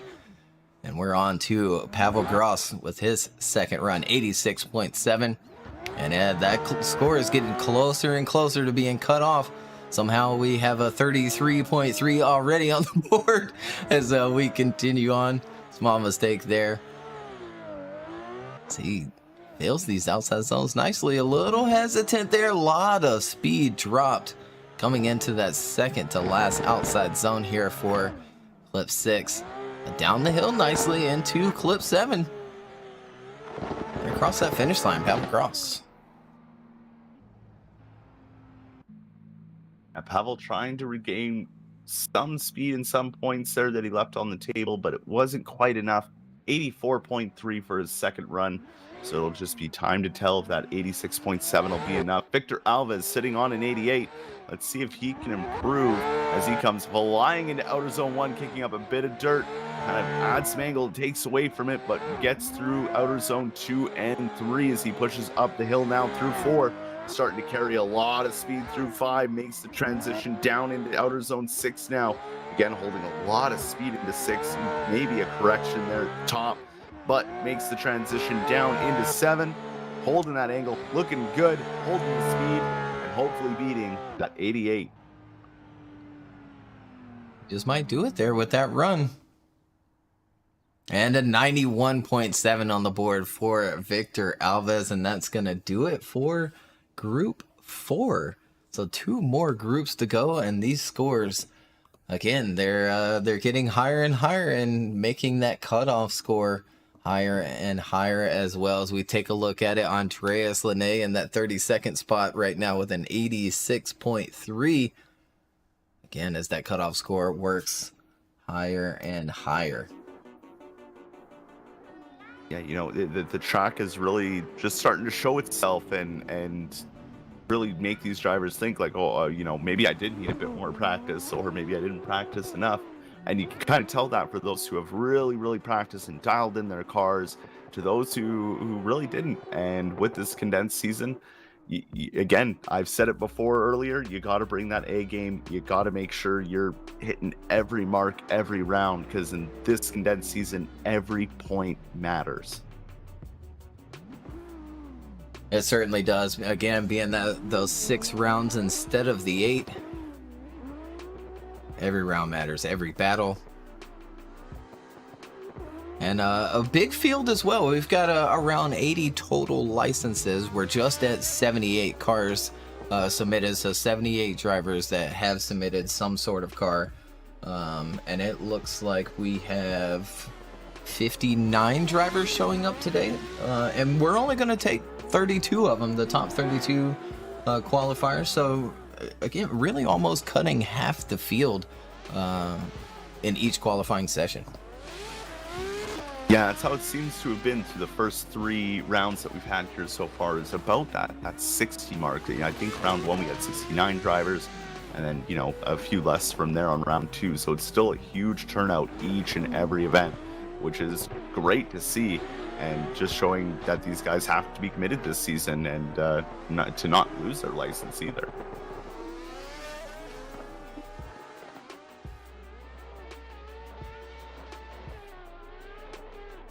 Yeah, and I'm hearing the last call from those judges. We're going to bring our first driver of the group to the line, Daniel Andreev. Hope I'm saying that right, Daniel. Oh, and I thought that was last call, but it looks like a huge line of cars are coming up to the line.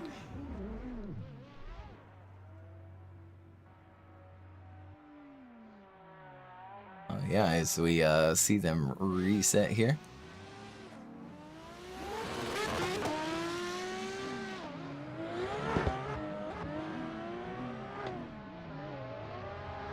There's Daniel at the line. We'll wait for those other drivers to finish their last and final practice runs before we send him off.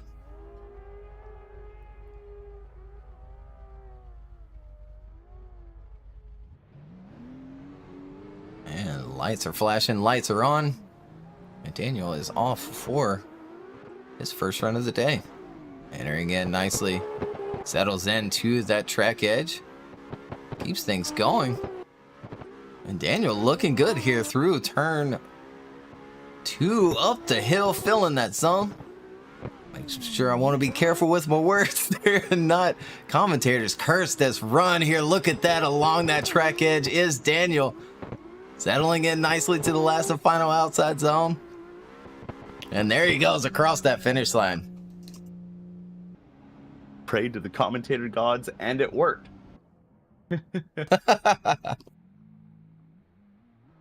We see Daniel there with a 95.7.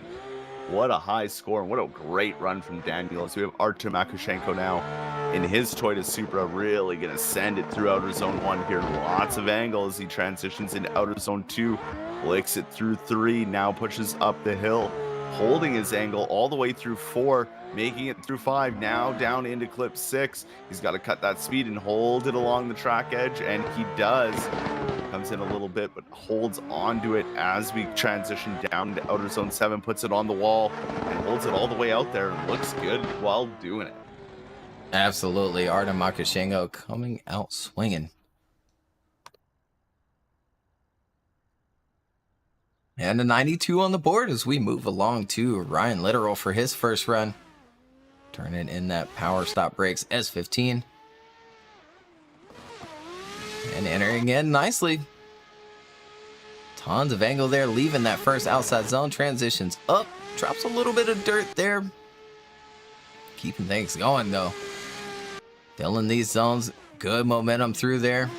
Settles into this zone 6. Leaves that track edge just a little bit there for leaving it. Oh, and too deep into the wall. Big crash there for Ryan Littoral.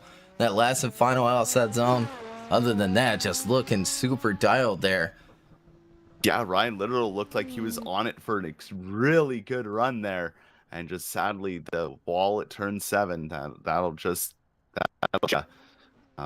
so well, he still has another run left, so we'll see what he can do. Daniel Mora in the little BMW initiates in for the first run of qualifying. Not as deep as he could be in outer zone 1, but holds it together as he transitions through outer zone 2. Now through 3, looking good so far as he comes up the hill with a lot of angle through 4. Makes it work through 5. Will that be enough through to get him into clip 6 and hold it? Gets on throttle, a huge separate to angle as he comes through outer zone 6. Holds it now down through 7 and keeps it along the wall. And looks good there for his first run of qualifying. Absolutely, Daniel dialing that little E30 in. And 87.7 on the board, so that does put him into the top 32. But again, that's maybe a scary score to have as we move on to Marcus Lundqvist returning back in this S chassis.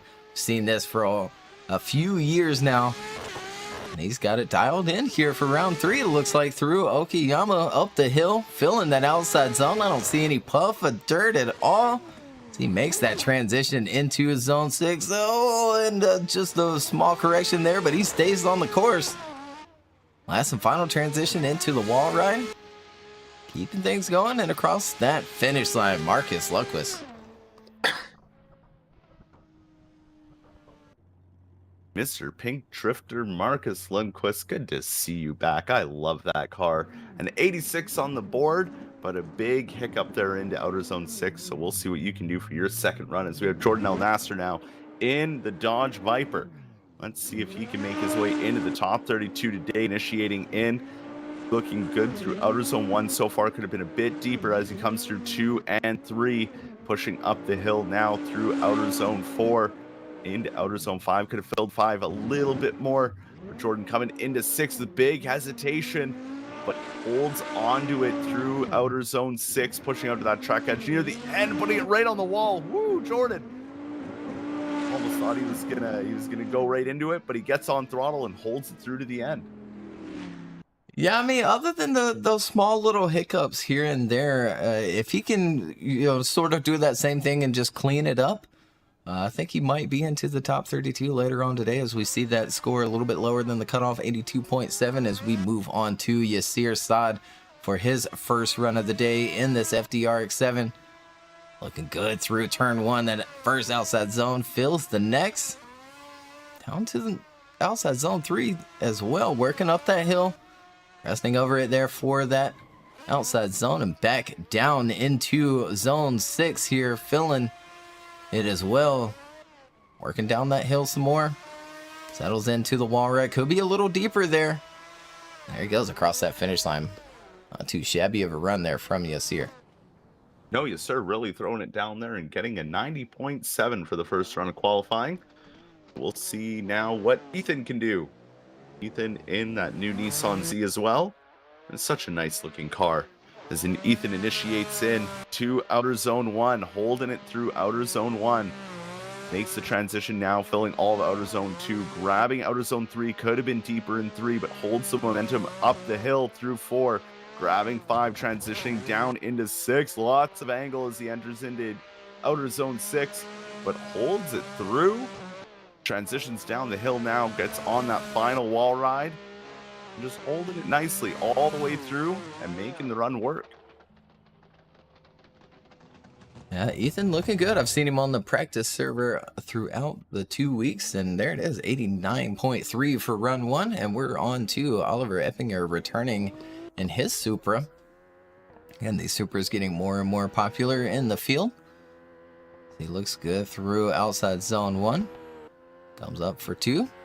And down into 3 with a bunch of angle there as he drives up that hill, filling 4, 5 as well. Snappy transition, picks up that throttle when he should, and not much angle correction at all in that second to last outside zone as he makes the last transition down this hill and across that finish line. Yeah, Oliver making it work around that course and looking good while doing it and coming in with a 91. These scores are quickly moving up, and that cutoff keeps getting higher and higher. Yuna Warnen, now in his BMW, initiates in, holds it nicely through outer zone 1, makes the transition work, keeping that angle and speed up through 2, grabbing 3, pushing up the hill now. Through 4 and 5, making the transition down to outer zone 6.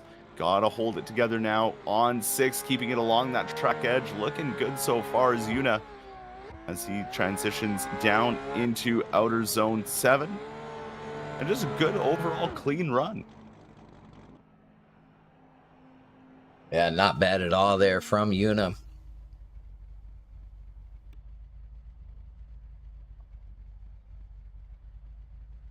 And a 91.7 on the board as we work our way back around to Daniel for his second run here in Group 5. Again, just one more group after this one as Daniel settles into that track edge for outside zone 1. Drives out of it nicely for outside zone 2 and down into 3.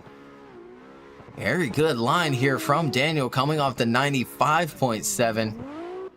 Ooh, it leaves that outside just a little bit, but works back out to the track edge there. Staying along it. Very good transition down the hill. Right along that wall and across that finish line. Daniel Andreev.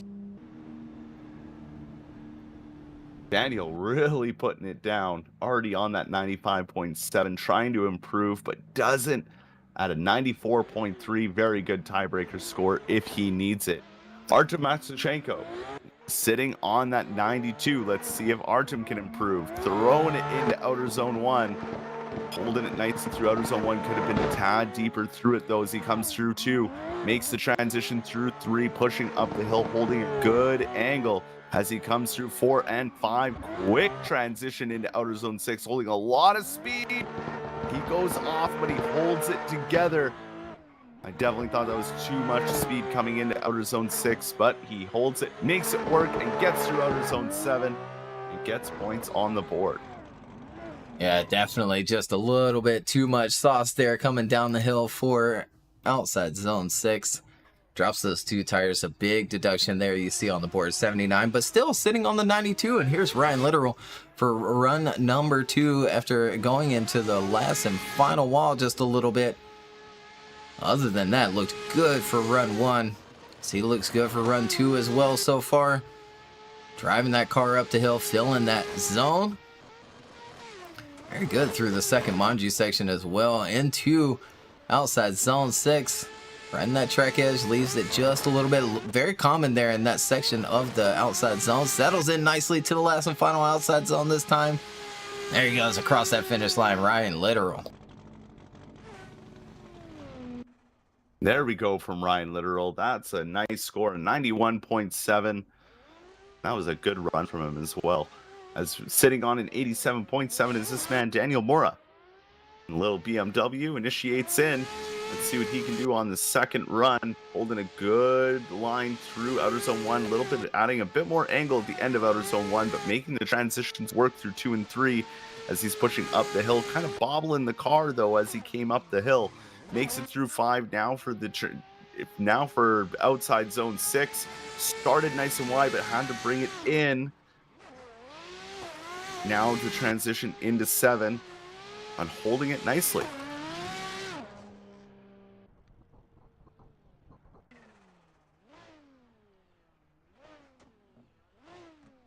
Yeah, not bad at all. 84.7, so that does fall a little shy of his first run, but we're on to Marcus Lundqvist. Sitting on the 86, needs to better it if he wants to get into this top 32 later today. Good transition across, fill in outside zone 2, falls a little shy of 3. Works up that hill, fills 4 and 5 as well. Good transition across, very deep, picks that throttle up, but there he goes off the course. Unfortunate one, that might just be a 0. 2 wheels off, possibly 3, but just, yeah, dropping that amount of speed is going to be a 0 on the board. But always fun to see Marcus come out and bring that pink 180 out to show. Had that pink 180 for a few years now, and I absolutely love it. As we have Jordan El Nasser sitting on that 82.7. Let's see what he can do for his second run and maybe get into battles later today as he comes through outer zone 1. Looking pretty good through outer zone 1. Makes the transition for 2. Big flick into 3. Holds that momentum up through 4. Keeping that line and angle. Looking good through 5. Holds it into 6. Kind of goes off. Could have initiated a bit or transitioned a bit better into 6. But makes it work as he comes down the hill now for the final wall ride of outside zone 7. And not a shabby run, couple mistakes, but looking good is Jordan.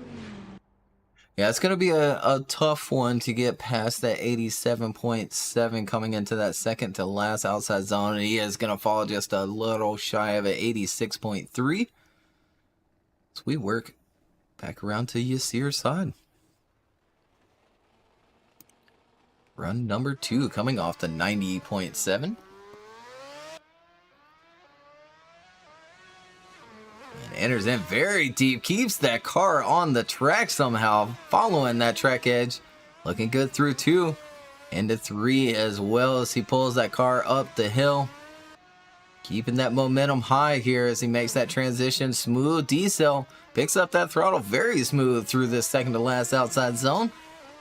And down to the last, into the wall run, and he stays off of it. I thought he was going to go into it and end the run, but there he goes across that finish line. Wow, I definitely thought Yasir Saad was going to eat that wall there at the end, but he stayed right beside it and just fell beautifully into outer zone 7. And a 94.3 for Yasir Saad for his second run, and a well-deserved 94.3. Sitting on an 89.3, though, this man here, Mr. Ethan. In that new Nissan Z, initiates in. Could have been a bit deeper into outer zone 1, but pushes out to the edge near the end of that outer zone, making it through 2, kicking up a bit of a puff of dirt through out of the outer zone 3, though. Could have filled it a bit deeper through 4 and 5, transitioning down into 6. Kind of leaves the zone and comes back into it, but makes it work for the end as he transitions down the hill onto the final wall ride. Outside zone 7, looking good, and finishing out his second run of qualifying. Yeah, looking good there. Yes, Ethan.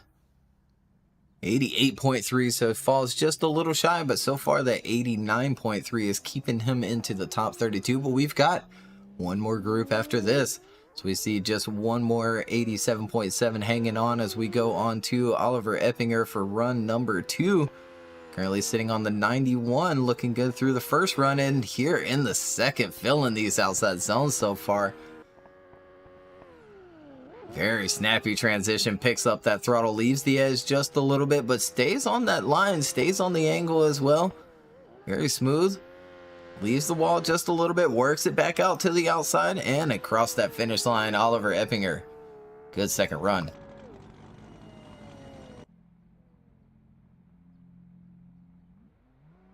Yeah, and Oliver there with a 90.3 for that second run. So hopefully that's enough to keep him into the top 32 for later today. Una Warren sitting on a 91.7 in that BMW. Looking good through outer zone 1 and off the initiation, transitioning through outer zone 2, kicking up some dirt though out of outer zone 2 as he comes into outer zone 3 and 4. Looking good so far, keeping that momentum up and keeping the angle. Nice line as he comes into outer zone 6, keeping it really close to that track edge the whole way around as he comes into the final outer zone for outer zone 7. Just a solid dialed run there for Una Warren. It certainly was not bad at all from Una, coming off the 91.7, last and final driver of Group 5 before we load in our last and final group. And a 93.3 on the board, and the cutoff score is going to stay the same at an 87.7. And we'll load in our last and final group.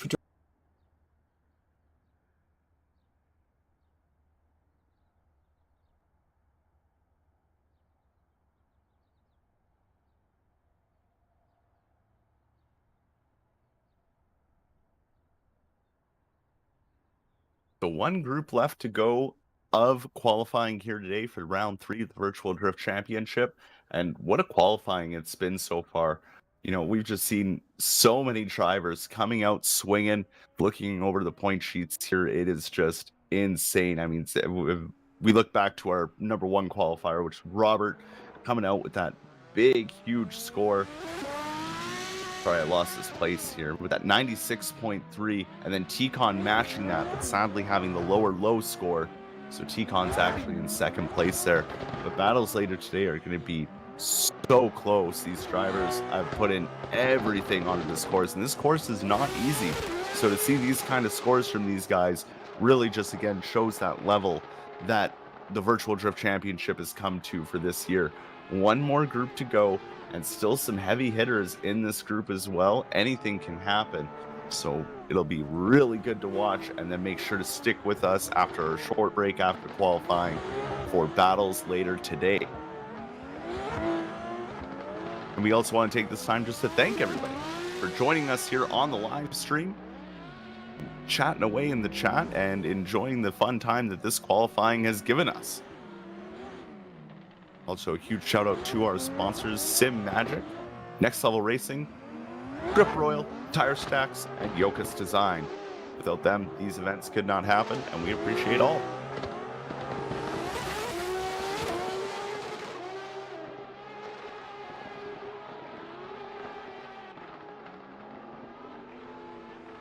As we let these drivers take their practice runs before we get kicking off with the final group of qualifying. Lots of nice guys in here. Starting out, Group 6 will be Vakaris Alikas, along with Roman Kotatrenko, Ernestus, Alan Hines, Vladislav Yakulovic, Chris Kozako, Peter Polowetskits, Nick Hang, and Ahmed Al-Harbi to round things out for Group 6.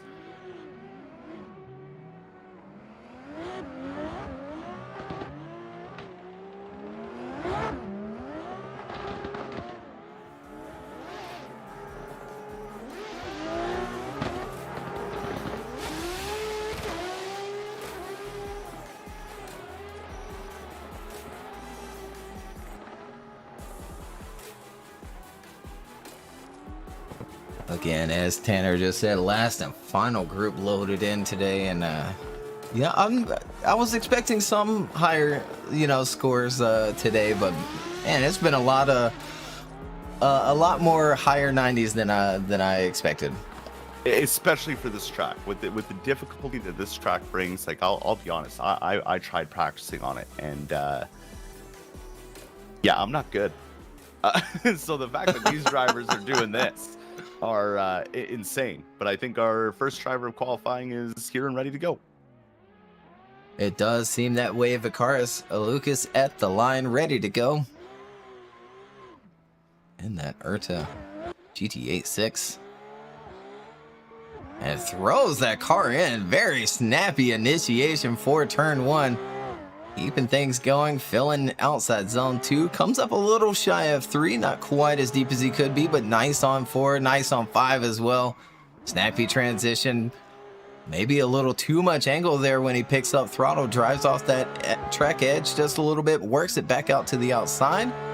There he is, settling into the last and final outside zone as well. And there he goes, across that finish line. Vacaris for run 1. Yeah, Vacaris laying it down there and making it work. And an 88.3 to start out Group 6. We'll see what the rest of it has is Roman here in the Supra. I believe that's a car change, if I'm not mistaken, for him. But here he goes into outer zone 1, but immediately goes 4 off for his first run. Yeah, and resets back. Unfortunate one to see. And yeah, you're right. That is a car change for Roman. Was previously, started the season in a 33, R33, if I remember right. I believe so.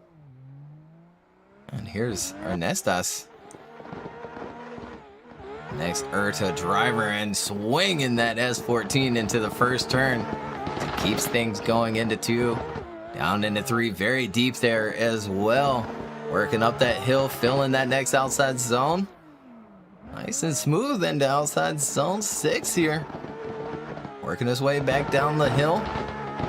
Last and final transition into the wall, and look at there, settling in nicely, leaves it just a tad bit, but keeps it going across that finish line for his first run of this last and final group. As we move over to the returning Alan Hines. Good to have you back. Good to see you for this round. We'll see what Alan Hines can do for his first run of qualifying after taking some time for the Oman Drift Championships, initiating in that Pro Drift Academy S15 and looking dialed through outer zone 1 and transitioning through outer zone 2 and 3, filling both those zones, getting nicely through outer zone 4 as well, carrying lots of speed through 5. Transitions down into 6 now, gets on throttle, holds it right along that track edge. Looking good as Alan Hines makes one last transition down to outer zone 7, puts it on the wall, and finishes out his impressive first run of qualifying. Wow. Yeah, very good there from Alan Hines indeed. And a 97 on the board for Alan Hines. That puts him into the number 1 position here in this last and final group, with Vladislav Yakulovich to follow up that run. And look at that initiation from Vladislav here in the F22. Filling the next outside zone as well. Nice and smooth. Leaves that zone just a little bit there. Works up the hill. Little tiny shimmy shake. Tons of angle there through outside zone 5. Picks up that throttle. Trying to stay on that track edge. I'm so surprised we didn't see a little puff of dirt as he settles into this last and final outside zone along that wall. Solid run from Vladislav. Yeah, Vladislav really throwing it down and having a lot of fun doing it by the looks of it. And I did see a little puff of dirt there out of outer zone 6, but 91.3, that's a good score to have right out of the gate. So we have Chris Kozuko now in that 240SX. Looking very similar to Mr. Lundquist's car, but very nice car indeed as he initiates into outer zone 1 and looking good through outer zone 1. Transitions into outer zone 2 right along that edge, but didn't quite fill 3 as he comes up through 4 with that line and angle looking good. Transitioning down into outer zone 6, got to keep that car in, and he does. Pushes right out to the track edge as he kicks up a bit of dirt there, leaving outer zone 6, comes into 7 now. Could have been a bit deeper into 7, plays it a bit safe along the wall ride, but finishes out the run. Yeah, good solid run from Chris Kozuko. It's nice to have him back. He left us for a couple of seasons and asked to come back, and look at there, he's putting 88 on the board as we move on to Peter for his first run in this last and final group here in the Supra. Looking good through outside zone 1, hanging on to that angle. A little hesitant there on that transition for outside zone 3, and he ends up at the top of the hill a little late there. He's going to push all of that a little late as well, but he hangs on to it and decels into that outside zone 6 nicely. And look at there along that wall, poking that rear bumper through it and across that finish line. Very good run there from Peter, looking dialed in that Supra, and a 93 Oh man, Group 6 coming out swinging. Nick Hang in that S14. Let's see if Nick Hang can hang with the rest of the crew here. Initiates in. Looking good so far through outer zone 1. Transitions now over to 2. Transitions into 3, filling both those zones nicely. Coming up the hill through 4. Looking good so far through 5. One more transition into outer zone 6. Utilizes that decel and puts it right along the track edge. Nick Hang gonna hang it all out on the wall now through outer zone 7. And looking good on his run. Yeah, Nick Hang coming out swinging. I always knew he had it in him. He's done good in other series like DMVC, and I've practiced with him a lot as well. And couldn't really get settled last season in the Supra, but he looks settled now with a 92 on the board as we move on to Ahmad Al-Harbi. Another driver that posted a ridiculous run on socials to see if he can do the same, as he looks good so far through the first outside zones. Comes up a little shy of 3. Working up that hill. He's flying down the hill this time. Right along that track edge. Leaves it just a little bit of common occurrence here with the drivers and the course. And settles in nicely to this last and final outside zone along that wall. And good run from Ahmad. Yeah, Group 6. Wow, 92.3 for Ahmad as we're back up to the top with Vikaris Alakas in the 86. Let's see what he can do. For his second run, again, sitting on an 88.3, initiates in. Could have been way deeper into outer zone 1, but makes it work for the transition into outer zone 2. Coming through 3, could have been just a tad deeper, but makes it work up the hill through 4 into 5. Transitioning to outer zone 6, makes it work, gets on throttle.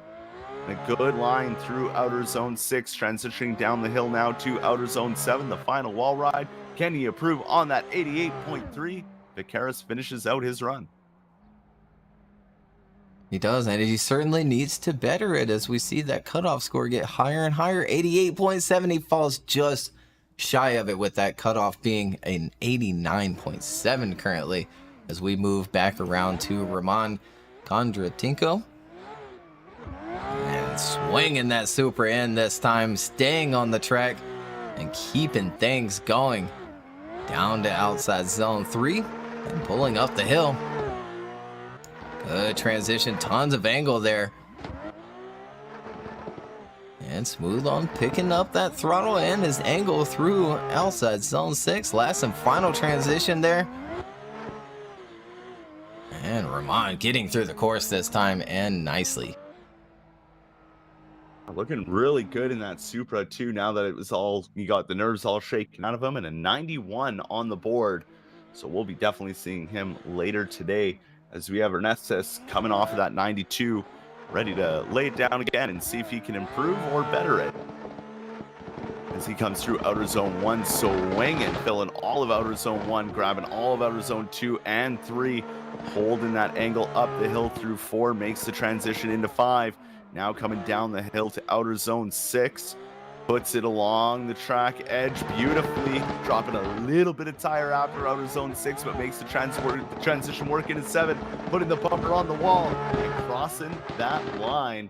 Wow, what a run from Ernestus. Yeah, incredible there through outside zone 6, hanging on to that track edge, and a 96.7 on the board for Ernestus as we move back around to Alan Hines, current #1 qualifier with that 97. Let's see what he can do for run 2, and settles into that track edge there. Nice transition up to outside zone 2, down to 3, filling 4 as well. One after another here from Alan Hines. Very smooth in this last and second to last outside zone. Last and final transition, comes up a little shy of the wall, works it back out to the edge.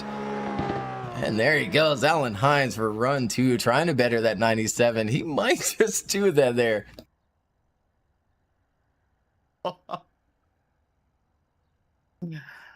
Alan Hines with a 98, matching Robert's highest score ever recorded in the Virtual Drift Championship history. What a well-deserved 98 that was, as we have Yakulovic now coming through outer zone 1, sitting on a 91.3 as we're coming close to the end of qualifying. Pushing up the hill, Yakulovic comes through outer zone 5, transitions down into 6, and looking dialed in on that track edge. Man, these guys have just gone from 11, they've taken off the knob and just thrown it out the window.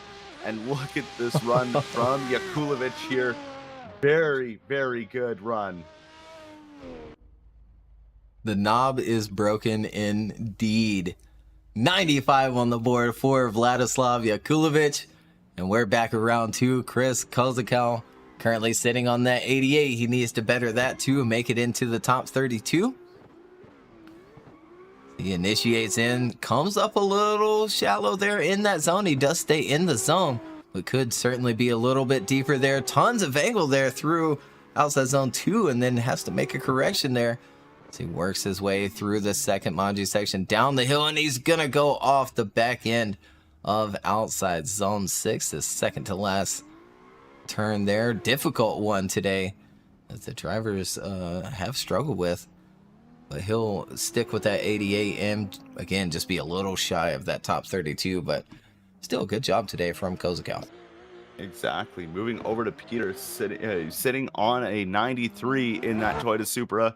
Let's see what he can lay down, as all these drivers' second runs have just been on it, dropping a little bit of tire, kicking up some dirt through outer zone 1, but filling that whole outer zone with a little bobble before making the transition through 2 and 3, filling all those zones beautifully, shimmying a little bit to get up to outer zone 4, making it through 5, carrying lots of speed into 6, dropping that tire almost all the way through 6, but he makes it work as he comes into outer zone 7.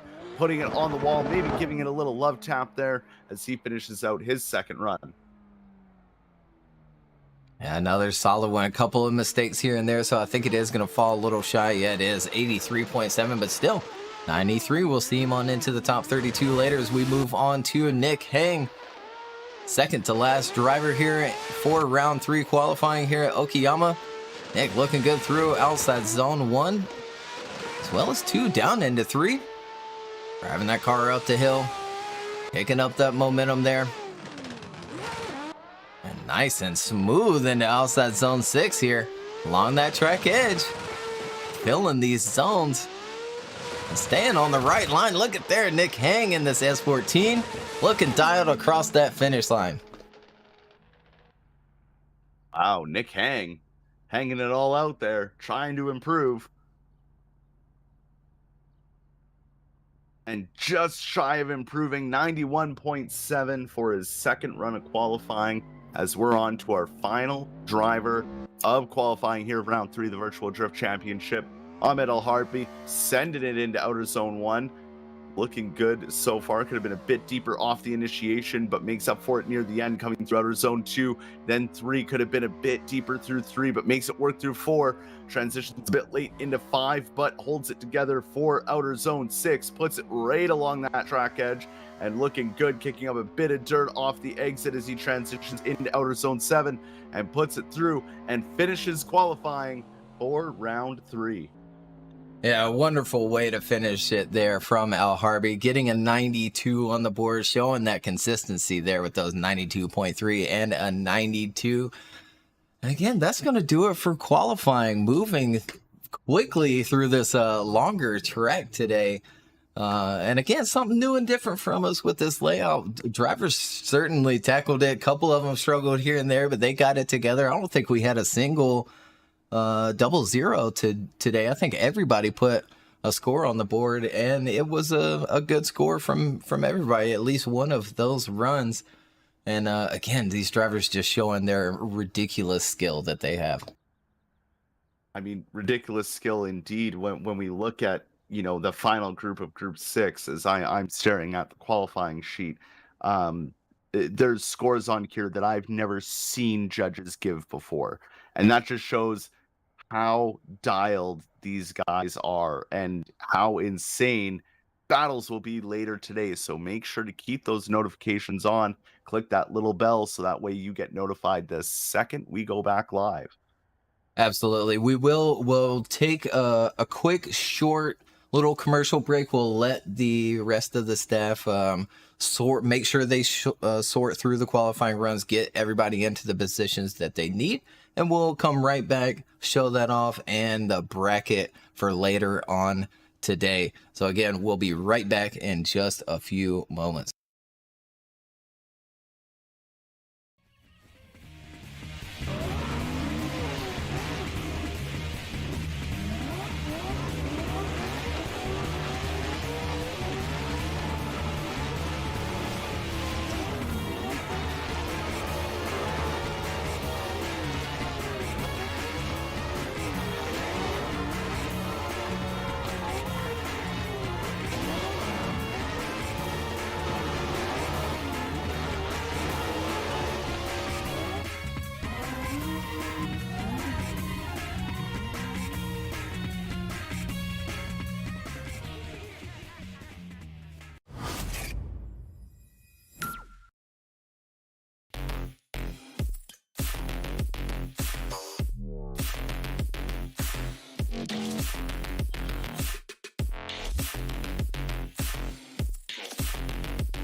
All right. Again, we are back.